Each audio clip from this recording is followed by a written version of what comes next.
Jadi Islam itu merombak sebuah stratifikasi sosial yang mapan, yang status quo, di mana di tengah-tengah kita ini kan wajar ya bahwa orang kaya itu akan selalu dihormati. Betul. Orang yang punya kekuasaan lebih tinggi akan selalu dihormati. Didahulukan. Orang yang punya aset lebih banyak akan selalu diberikan privilege. Tapi Al-Quran menyebut ini sebagai sebuah perbedaan aja gitu. Untuk dikenali, li ta'arufu itu kan dikenali. Mereka bisa memetakan aja. Tapi kemudian di defrag gitu ya, di dekonstruksi itu dengan part setelahnya. Inna akramakum indallahi atqakum. Jadi hal-hal yang dipandang manusia sebagai stratifikasi yang sudah mapan tadi itu ternyata oleh Al-Quran itu dikonstruksi menjadi sesuatu yang itu semuanya cuma beda-beda aja, cuma sesuatu yang beragam aja. Yang utama itu adalah ketakwaan.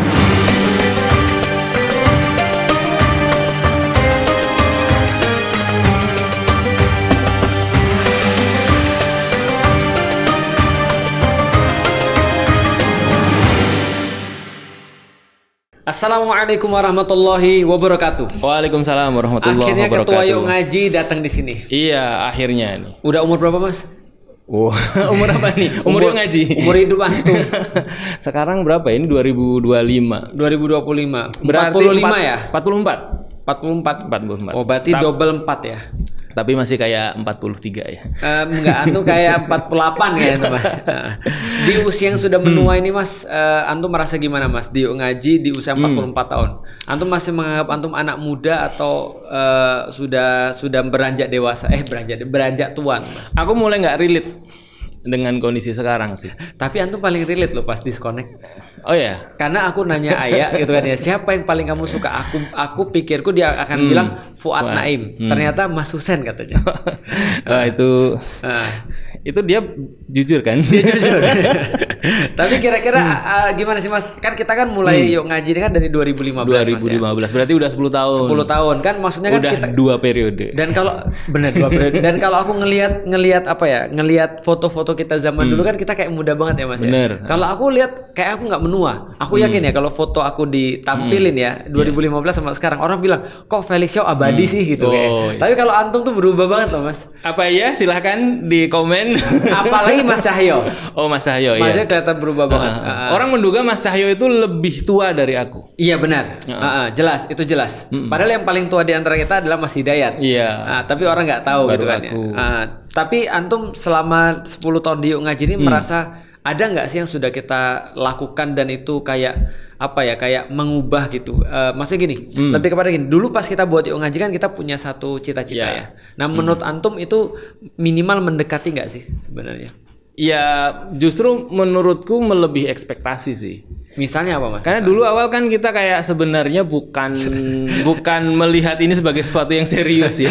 Waktu itu kan ngobrol di kita di Istanbul. Kita kapan sih pernah serius? Ya itu kan obrolan juga yang nggak serius kan di Istanbul bahwa aku bilang followermu banyak, sayang kalau cuma jadi follower online. Yuk kita bikin sebuah movement supaya kita itu bisa menyatakan yang maya. Itu masih dan ingat aku ya, waktu itu juga dalam kondisi di mana aku udah jenuh ya. Sudah sampai pada satu titik di mana kayak apa yang aku lakukan ini kayak menggarami lautan. Bener. Sudah berapa 10 tahun waktu itu aku udah berdakwah kok kayak gini-gini aja gitu, maksudnya kayak nggak ada yang berubah. Dan aku malas depresi kan gitu kan ya. Nah terus kemudian aku lihat waktu itu memang sekarang gimana, Mas? Kalau lihat, Mas? Sekarang depresi pada tingkat yang lain. Tingkat yang lebih tinggi. Betul, berarti artinya sudah ada yang kita buat lah sebenarnya. Bener. Jadi keresahan 2015 itu bahwa kita perlu concern nih di dunia online supaya mereka itu ada saluran, ada waktu itu apa istilahnya? Meeting space. Ada ruang jumpa. Ada channel. Ada ruang jumpa supaya mereka bisa lebih baik dari sekedar mereka hidup di online gitu kan. Jadi bukan hanya pada tataran pembicaraan komunikatif gitu, tapi menghasilkan movement, menghasilkan sesuatu yang baru gitu ya. Dan dalam kalimat sederhana menghasilkan perubahan. Gitu. Dan antum udah banyak berubah ya? Iya secara fisik iya pasti. Menggemuk ya. Ini. Tapi ada satu, Mas, aku lihat antum berubah banget. Apa itu? Semenjak dari awal kita buat Yuk Ngaji sampai sekarang. Apa itu? Kan gini ya.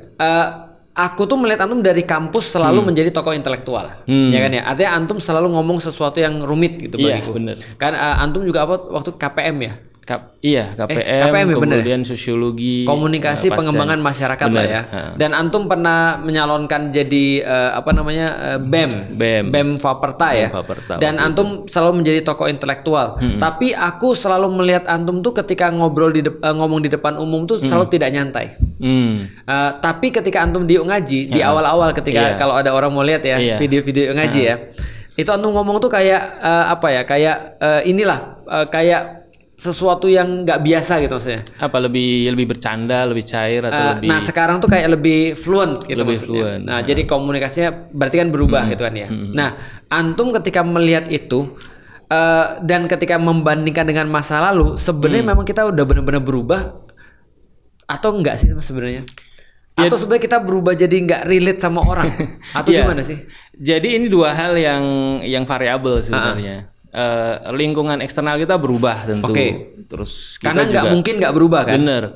Dan kita juga banyak berubah. Ya, aku lihat juga antum dulu kan orangnya sangat ekstrim, keras, sangat apa istilahnya, sangat militan ya. Militan dalam arti hardcore talk gitu ya. Dan tidak bisa untuk jadi biasa. Bener.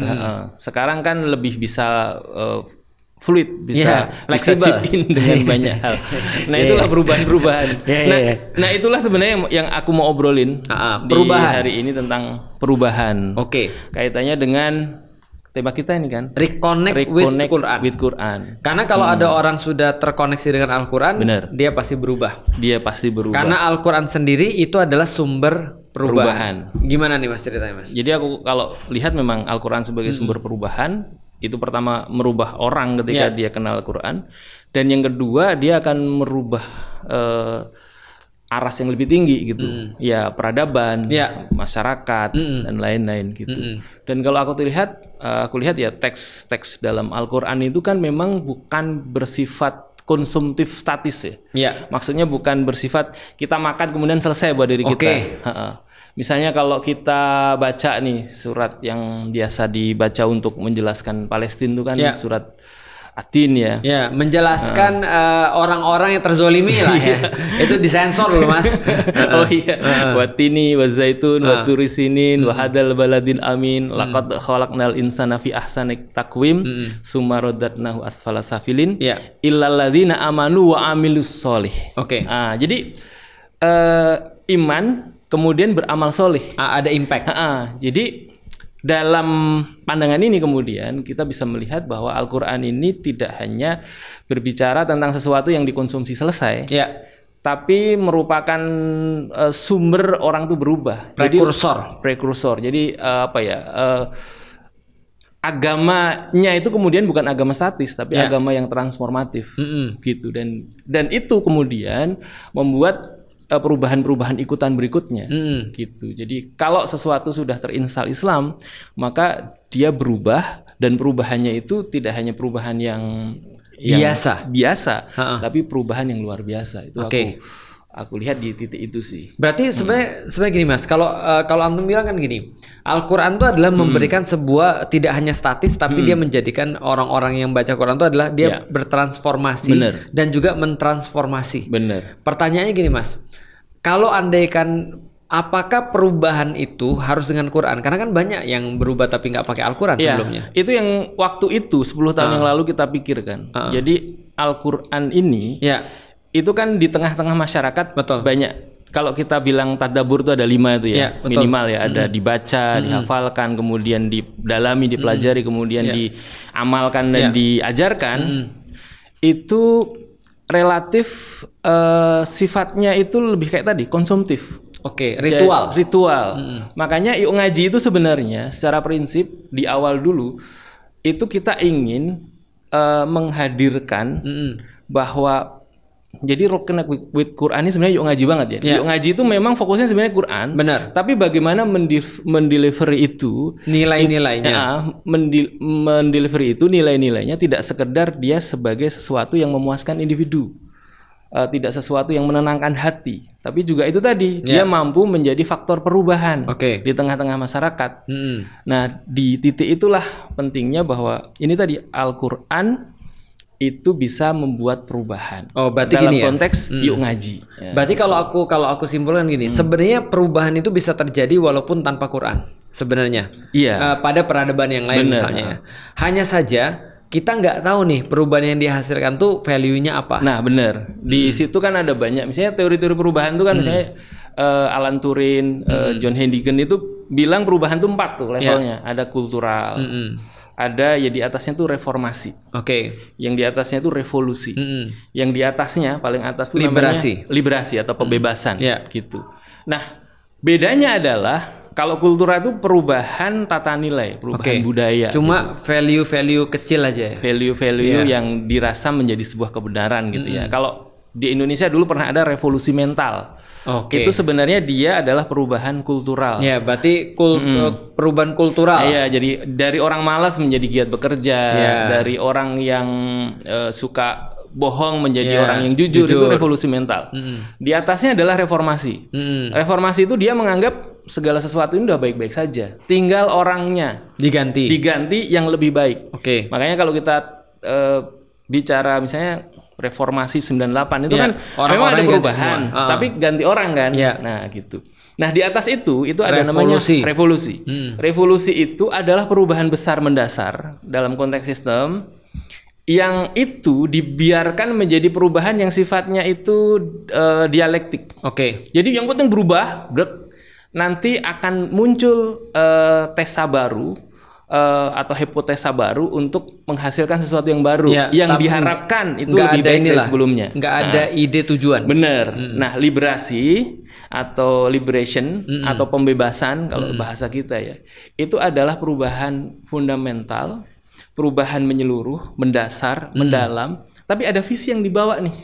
Sesuatu yang dibawa yang itu ditawarkan kepada status quo untuk menjadi alternatif platform dari perubahan, menjadi alternatif bisa juga gitu. Dan Islam itu dengan Al-Qur'annya itu berada di level itu saya kira. Nah, karena misalnya sederhana nih, kita mengenal ada stratifikasi sosial kan.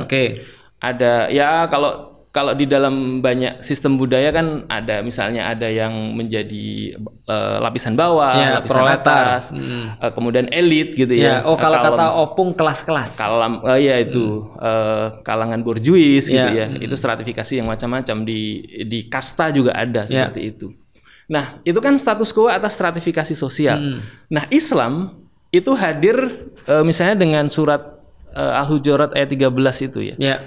Bahwa inna khalaqnakum min dzakarin wa unsa wa ja'alnakum syu'uban wa qabaila lita'arafu. Jadi Islam itu merombak sebuah stratifikasi sosial yang mapan, yang status quo, di mana di tengah-tengah kita ini kan wajar ya bahwa orang kaya itu akan selalu dihormati. Orang yang punya kekuasaan lebih tinggi akan selalu dihormati. Didahulukan. Orang yang punya aset lebih banyak akan selalu diberikan privilege. Tapi Al-Qur'an menyebut ini sebagai sebuah perbedaan aja gitu. Untuk dikenali, lita'arofu itu kan dikenali. Mereka bisa memetakan aja. Tapi kemudian di defrag gitu ya, di dekonstruksi itu dengan part setelahnya. Inna akramakum indallahu atqakum. Jadi hal-hal yang dipandang manusia sebagai stratifikasi yang sudah mapan tadi, itu ternyata oleh Al-Qur'an itu dikonstruksi menjadi sesuatu yang itu semuanya cuma beda-beda aja, cuma sesuatu yang beragam aja. Yang utama itu adalah ketakwaan. Jadi stratifikasi yang dipakai di dalam Islam itu ketakwaan. Dan itu kan salah satu yang menjadi pemantik Khalid bin Walid masuk Islam itu ya. Karena dia mendengar Bilal bin Rabah itu membacakan ayat itu kepada orang-orang di sekitarnya, dan Khalid bin Walid waktu itu berpikir, ini keren nih, sebuah konsep yang keren. Dan kalau kesetaraan yang sesungguhnya, orang nggak lihat lagi nasab, orang nggak lihat lagi kekayaan, orang tidak lagi lihat kekuasaan gitu. Jadi kalau kita bicara Al-Quran sebagai sebuah tools perubahan, gitu ya, sebagai sumber perubahan yang transformasional tadi, yang transformatif tadi, itu dia membawa ide nih, membawa misi, tidak hanya ayo berubah gitu, tapi perubahannya mau kemana gitu. Jadi Islam tuh memberikan arah yang jelas. Nah itulah yang keren kalau kita bicara Al-Quran dalam konteks dia sebagai sumber perubahan. Jadi gini sebenarnya kalau aku lihat ya Mas, kan sebenarnya kan kalau perubahan itu kan berarti ada dua ya. Benar. Satu ada pelaku perubahan. Satu lagi ada sebuah value yang akhirnya membuat orang merasa dia harus berubah. Karena kalau nggak salah ya Mas ya, sebenarnya dunia ini memang status quo. Dunia ini memang pasti berubah. Tapi pelakunya senantiasa status quo. Makanya kayak kita nih misalnya, kita ini kan adalah cuma om-om yang berusaha untuk eksis di zaman sekarang kan ya. Artinya ketika bapak-bapak Fani ya. Artinya ketika dunia itu berubah ke arah sini, kita berusaha untuk berubah juga ke arah sini agar tetap bisa untuk update dengan orang-orang. Meskipun pasti akan ada batasnya. Karena laju perubahan itu akan selalu lebih cepat daripada lajunya umur, menurutku ya. Karena kan kalau makanya ada istilah lag culture. Lag culture karena ketika umur sudah terlalu tertinggal dengan perubahan itu kan ya. Nah, berarti ada orang yang melakukan perubahan, ada value-nya. Kalau aku lihat begini, Mas. Kalau andaikan value itu ada, value perubahan itu ada, tapi nggak ada pelaku-pelakunya, menurutku juga sia-sia. Bener. Contoh kayak gini ya, mohon maaf ya. Mungkin banyak yang nggak setuju nih, mungkin ya. Quran, tapi nggak ada yang mengemban. Itu sia-sia. Iya bener. Aku juga misalnya, aku kan baca beberapa part yang menurutku penting untuk kalau kita bicara perubahan. Misalnya sampai disebut 3 kali itu dalam Al-Quran itu. Yang bunyinya huwaladzi arsala rasulahu bil huda wa dinil haq liyudhhirahu ala dini kulli. Kalau di dalam surat Al-Fat itu, Al-Fat itu wa kafa billahi syahidan. Kalau dalam surat As-Saff ya, itu walau karihal kafirun musyrikun. Walau karihal musyrikun. Di surat At-Taubah juga walau karihal musyrikun. Artinya di titik itu sebenarnya Allah itu sudah menyampaikan satu statement yang luar biasa. Huwaladzi arsala rasulahu bil huda, dan Allah mengutus Rasulullah dengan petunjuk, yaitu din yang hak itu, Islam, liyudhhirahu ala dini kulli, untuk memenangkan, menjadi pemenang dari seluruh isme, seluruh din yang ada. Wa kafa billahi syahida, dan cukup Allah menjadi saksi. Ini kan sebenarnya kayak challenge kan buat kita. Jadi Islam itu sebagai sebuah din atau sebuah mabda lah, sebuah ideologi atau sebuah tatanan sosial, itu sudah diciptakan, defaultnya itu liyudhhirahu ala dini kulli. Dia itu di atas semuanya. Tapi masalahnya tadi pengembannya siapa? Karena kalau sebuah ide tanpa ada pengemban, itu kayak kalau di film Inception tuh ide tuh disamakan dengan virus. Virusnya kan entah makhluk hidup, entah makhluk mati. Karena virus itu dikatakan makhluk hidup juga enggak, makhluk mati juga enggak. Tapi virusnya kan cuma sekedar RNA yang dia baru akan aktif kalau ada inang. Benar. Jadi ideas are like virus katanya seperti itu. Jadi ketika sudah masuk ke dalam satu inang, dia akan mengubah komposisi inang itu, lalu kemudian membuat komposisi inang itu bisa menularkan kepada yang lain. Benar. Itu kayak Luffy, Mas. Luffy itu sebelum dia tercerahkan, Mas, sebelum dia terliberasi, Mas, dia cuma bisa mengubah badannya jadi karet. Tapi setelah dia terliberasi, Mas, dia bisa ngubah lingkungannya jadi karet. Nah, itu cuma sekedar cerita aja sih. Tapi kalau kita pikir, aku mau ngasih pertanyaan lu. Berarti kan ada ide, ada pelaku perubahan. Pengembannya. Ide tanpa pelaku perubahan itu percuma, karena nggak ada yang mengemban. Perpustakaan tapi tertutup. Sama, Mas. Kayak kitab tapi nggak pernah dibuka. Betul. Gitu. Pelaku perubahan tanpa ide kan juga nggak bisa apa-apa. Karena nggak tercerahkan. Tapi yang lebih penting yang mana, Mas? Aku pikir sekarang realitasnya. Realitasnya memang dua-duanya itu harus dilihat. Gitu. Maksudnya secara secara realitas. Sekarang idenya udah ada nih. Justru tantangannya malah ide yang sudah ada ini mau diemban atau tidak. Oke. Sebagaimana dulu Rasulullah begitu menerima wahyu dari Allah, itu kan tidak buat dirinya sendiri. Iya. Beliau buat mentransformasikan masyarakat, para sahabat, merubah masyarakat, kemudian juga membuat perubahan-perubahan besar ya, ditawarkan kepada masyarakat Mekah ya, yang pada saat itu dikatakan masih status quo dengan kejahiliahannya dan ternyata tidak menerima. Kemudian sampai pada titik hijrah ke Madinah, sampai kemudian kembali lagi ke Mekah dengan proses yang disebut sebagai Fathul Mekah. Pembebasan kota Mekah, liberasi Mekah. Karena dia sudah tahu arahnya kemana. Gitu. Jadi menurutku sekarang posisinya adalah kontennya udah ada nih. Tinggal orang-orang ini menjadi diundanglah tantangan-tantangan itu. Jadi materinya udah ada. Nah ini tantangan buat kita semua kaum muslimin gitu. Gimana caranya sesuatu yang baik ini itu kemudian dijadikan sebagai sesuatu yang mampu mentransformasi diri, masyarakat dan sistem yang lebih luas. Aku pikir begitu. Aku di dalam surat Al-Jumu'ah itu kan juga ada huwaladzi ba'atsa fil ummiyina rasulan minhum yatlu 'alaihim ayatihi wa yuzakkihim wa yu'allimuhumul kitaba wal hikmah wa in kanu min qablu lafi dhalalim mubin. Sebelum Al-Qur'an diturunkan itu mereka seperti kaum yang sesat. Berarti setelah diturunkan menjadi kaum yang benar. Tercerahkan. Berarti kalau Al-Qur'an itu kayak ideas, karena Al-Qur'an memang ideas kan. Sebuah value-value yang bisa diterapkan untuk mentransformasikan umat atau mentransformasikan peradaban. Nah, pertanyaannya gini Mas, kalau virus itu kan kayak ide Mas ya, ide kan kayak virus. Setiap virus kan harus dirancang untuk reseptor tertentu. Benar. Jadi kalau reseptornya nggak pas, virus itu nggak bekerja.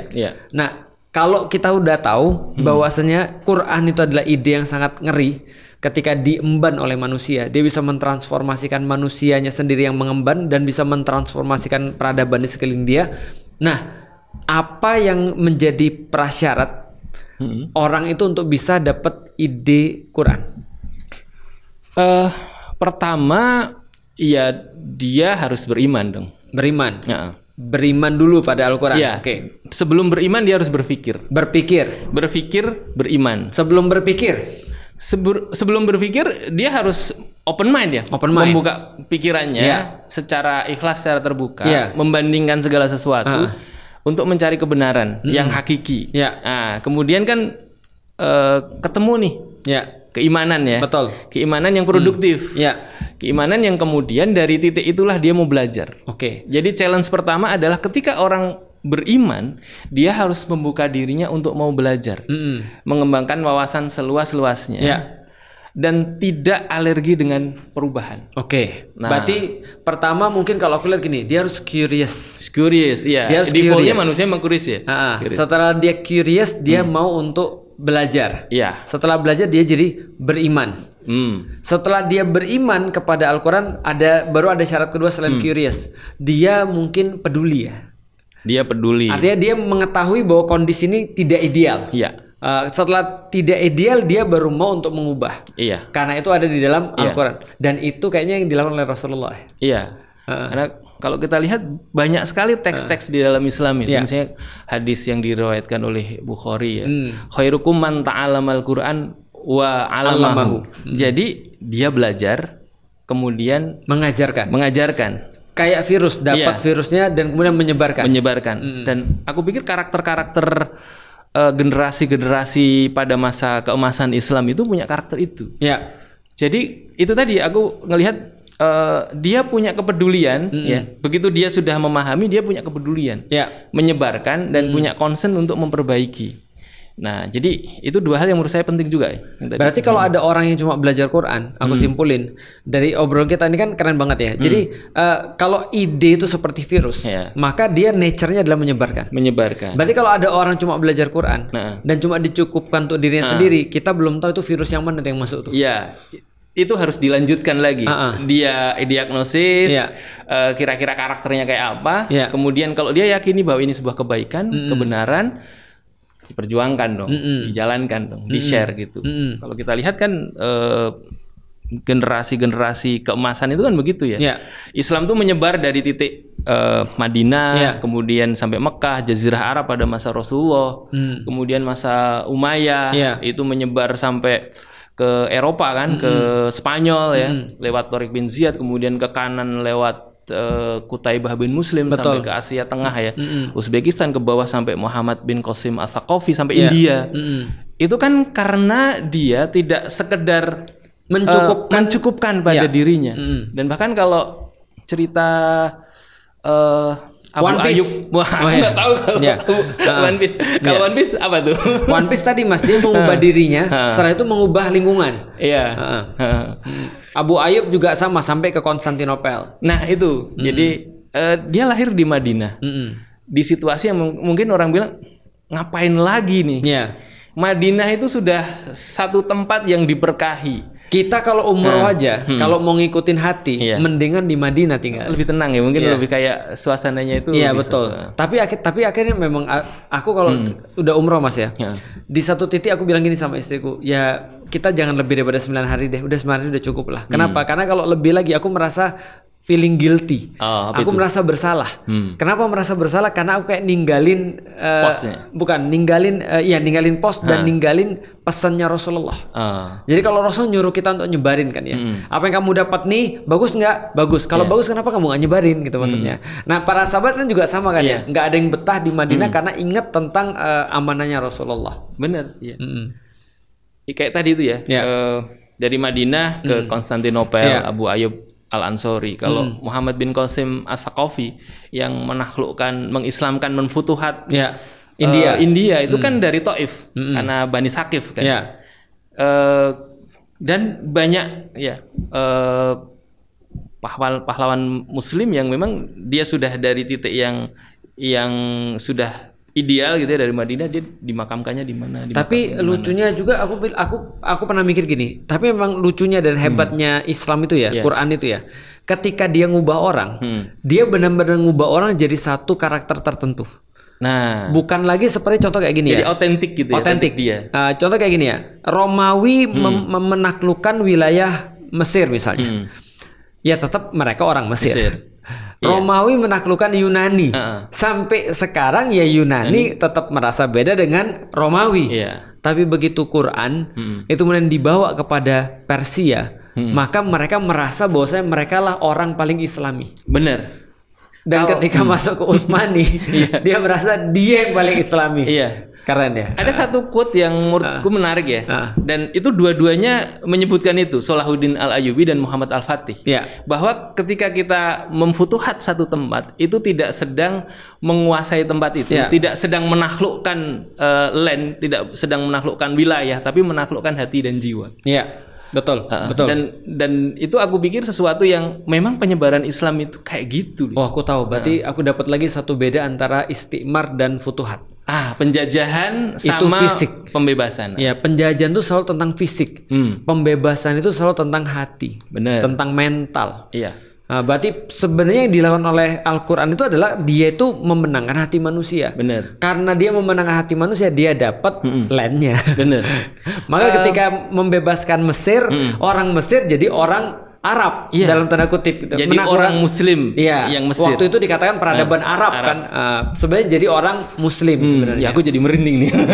Itu betul. Karena kemarin akhir tahun ini kan, akhir tahun kemarin ya, itu aku ke Uzbekistan. Langsung sombong ya. Gimana Mas? Sombong ini nyeritain orang-orang di situ.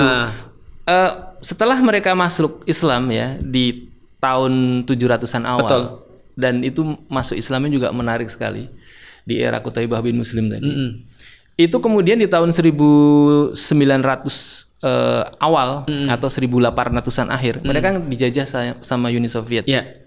Dijajah 100 tahun sampai 1991 kan baru merdeka. Betul. Aku nanya, selama dijajah itu diapain sama orang-orang Soviet? Kami tidak diperbolehkan untuk sholat di tempat umum, pakai bahasa Rusia, tidak boleh bahasa Arab, pakai bahasa Rusia. Kemudian kultur kami sama sekali dirubah oleh mereka, sumber daya alam kami diambil oleh mereka. Tapi aku kemudian nanya, selama 100 tahun itu ada nggak yang convert keyakinan? ke ortodoks itu. Iya, ke keyakinan mereka. Iya. Kami menjamin 97% katanya. Iya. Tidak akan terjadi. Karena Islam adalah terbaik buat kami. Nah, itu jadi Islam itu kayak gitu tuh. Jadi gini. Gimana kalau jelasinnya? Jadi sebenarnya ada ketika Islam tuh disebarkan, setiap orang yang menerima Al-Qur'an itu merasa bahwa dia tuh native. Oh iya. Jadi dia tuh bukan pendatang, tapi dia tuh native. Oh iya benar. Dan bener juga ya. Dan ketika penjajah datang, penjajah ngomong begitu. Dia memasukkan value yang lain untuk mengubah masyarakat Muslim menjadi sebenarnya kamu tuh nggak native. Yang native itu cuma Arab doang. Ya. Berarti kamu tuh sebenarnya lagi dibohongin orang Arab. Bener. Itu yang terjadi di Utsmani dan di tempat-tempat lain yang itu perkataan itu sampai di Indonesia sekarang loh Mas. Bener. Jangan mau dibodohin orang-orang Yaman.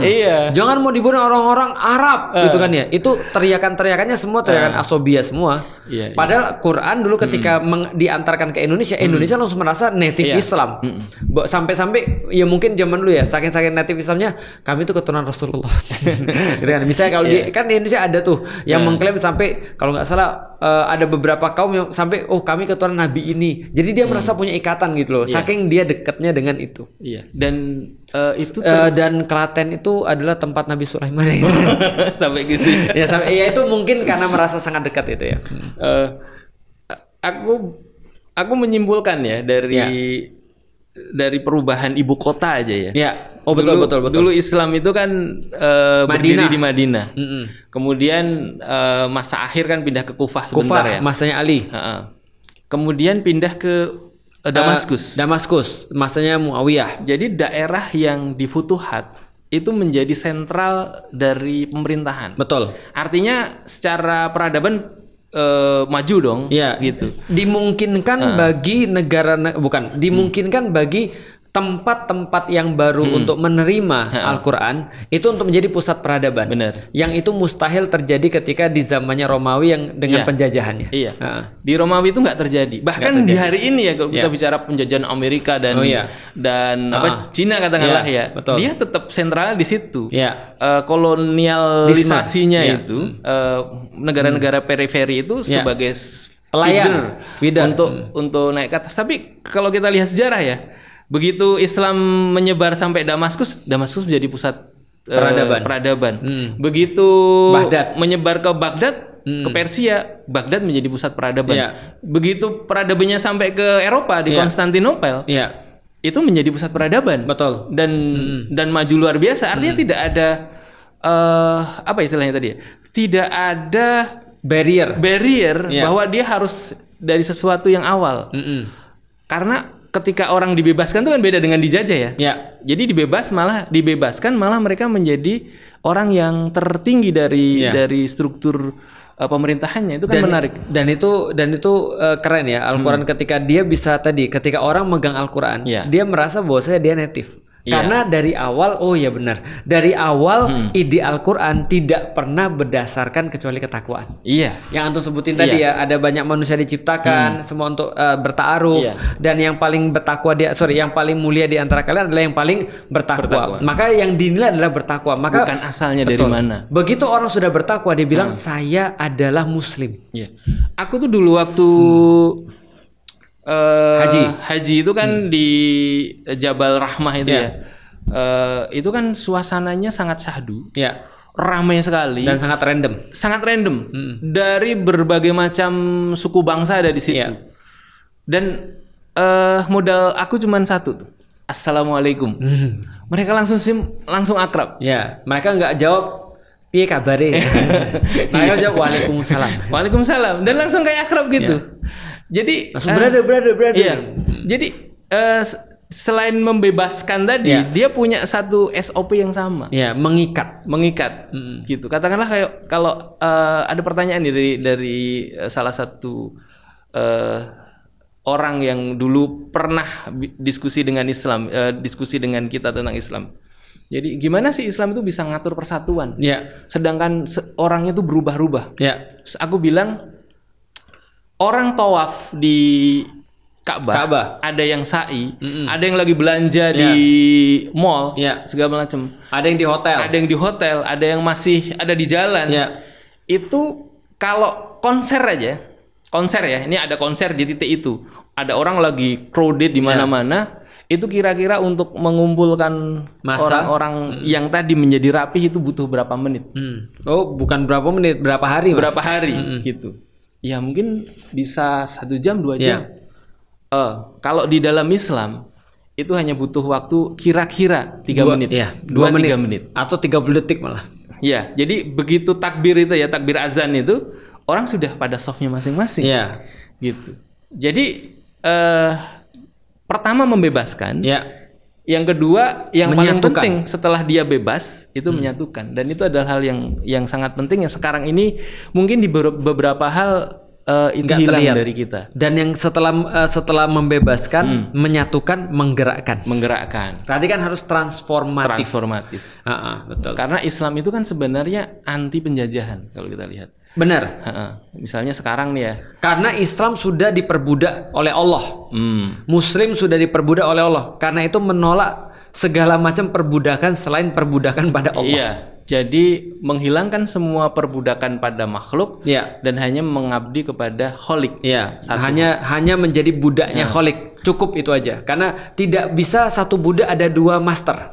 Dan proklamasi kita syahadat maksudnya. Itu kan jelas sekali ya. La ilaha itu kan berarti kan semuanya nol kan. Semuanya nggak ada illallah kecuali Allah. Jadi sentralnya cuma satu. Dan aku pikir itu menjadi sesuatu yang paling penting ketika kita bicara tentang pembebasan. Wah, luar biasa. Ketika kita bicara tentang kemerdekaan. Kalau sudah pada level itu orang sebenarnya sudah selesai ya. Dan itulah ngerinya Quran. Dan kalau di One Piece itu Poneglyph itu kenapa nggak boleh dipelajari? Poneglyph itu adalah batu-batu berisi tulisan-tulisan yang ketika orang baca dia terliberasi. Dan itu tidak diperbolehkan oleh pemerintah dunia untuk bacanya. Bahkan ada yang bisa baca itu dibakar langsung satu pulau. Oh, berarti memang kayak ayat tadi ya, walau karihal musyrikun. Betul. Jadi ini tuh sesuatu yang agung luar biasa. Tapi orang-orang ketika prosesnya ke sana dia nggak suka. Makanya tadi itu ya. Ada pembakaran satu kampung yang memuat yang di sana ada orang yang bisa baca Poneglyph. Dan setiap yang nyari Poneglyph itu diburu. Setiap yang bisa baca tuh dikasih jadi buronan. Jadi informasi itu menjadi sesuatu yang sangat menakutkan. Dan kita tahu dalam sejarah ini cuma satu peradaban yang pernah dibangun dengan sebuah perubahan yang sangat khas, cepat sekali, masif sekali, dan hasilnya permanen. Yaitulah peradaban Islam yang diinspirasi oleh Al-Quran. Dan bentangannya luar biasa sebenarnya. Betul. 1.300 tahun kalau kita bicara dari segi timeline. Awal abad 7 ya, 622 kan. Kemudian sampai 1924. 1924. 1300 tahun. Dan semua itu dimulai dari membaca Quran. Maka semua dimulai dari Iqra. Iya. Oke. Keren banget. Dan itu menjadi pagar kita ya. Pagar laut. Pagar laut. Aku baru ngeh ya. Bedanya antara pagar laut sama pagar yang ada di darat. Apa, Mas? Pagar yang ada di darat itu yang membuat adalah pemilik tanah untuk melindungi pencuri. Melindungi dari pencuri. Masuk akal. Pagar laut itu bikin deg-degan yang punya tanah. Omongan antum juga bikin deg-degan orang-orang yang buat punya tanah, Mas, sebenarnya. Iya, karena itu tadi kita harus punya pagar supaya kita bisa bebas dari ini tadi dari kekuatan-kekuatan lain. Dan aku pikir Al-Quran menjadi pagar yang luar biasa agar kita bebas beraktivitas di tengah-tengah pagar itu. Jadikanlah Al-Quran sebagai pagar sehingga Anda bebas beraktivitas di situ. Jangan Anda pagari lautan karena itu bukan punya Anda. Karena ketika Anda mempagari sesuatu yang punya Anda itu berarti Anda jadi tenang. Tapi kalau Anda memagari sesuatu yang bukan punya Anda jadi tidak tenang. Ini di bab berikutnya nih. Kesimpulan yang sangat luar Luar biasa baik. Makasih teman-teman sekalian. Ini yang bisa kita sampaikan dalam ini keren banget. Dan yang satu yang sangat membekas di aku adalah tadi sebenarnya soalan futuhat sama istimar. Istimar. Bahwasanya futuhat itu senantiasa bicara tentang hati manusia. Kita nggak pernah lihat pada fisik, yang kita lihat manusianya. Jadi fokusnya pada manusia. Sedangkan kalau penjajahan itu adalah fokusnya pada fisik. Dan Al-Quran menyuruh kita fokus pada manusia. Itu. Assalamualaikum warahmatullahi wabarakatuh. Dadah.